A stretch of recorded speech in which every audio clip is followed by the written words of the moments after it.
রক্ত যাতে করে ফেললে কিন্তু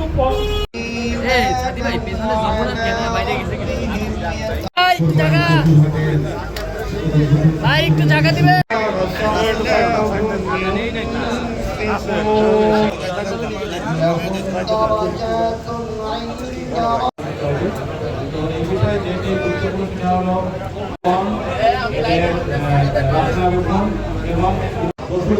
যত্রতত্র না করে সিটি কর্পোরেশনের নির্দেশ দিয়েছেন যে কোরবানির হওয়ার কারণে ঢাকাতে আমাদের এখানে এটি অন্যান্য উন্নত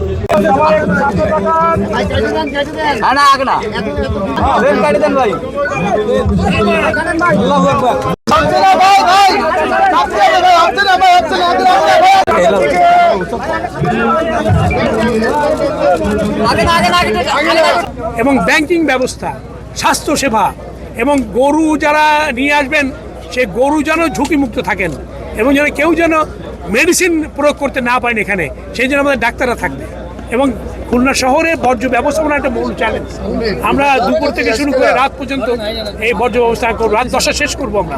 আর এটা হচ্ছে যে নগরবাসীর প্রতি আহ্বান থাকবে যে আমরা যে ব্যাগটা দেবো, বস্তা ব্যাগ প্যাকেট ওর মধ্যেই রাখবেন এবং ওটাই আমাদের চিহ্নিত বর্জ্য ব্যবস্থাপনার অংশ এবং ওটার জন্য আমরা রাতের মধ্যে শেষ করতে পারি।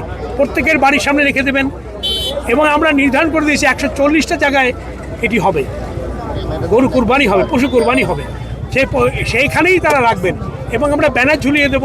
সেখানে আমরা প্রতিষেধক হিসাবে মেডিসিন দেব এবং আমাদের স্বাস্থ্যকর্মীরা কাজ করবে, সারা শহরে কাজ করবে। আমরা এমন একটি সুন্দর ব্যবস্থা ব্যবহার করেছি এবং আমরা কামিয়াব হব। আমরা আশা করব যে নগরবাসী আমাদের পাশে থাকবেন।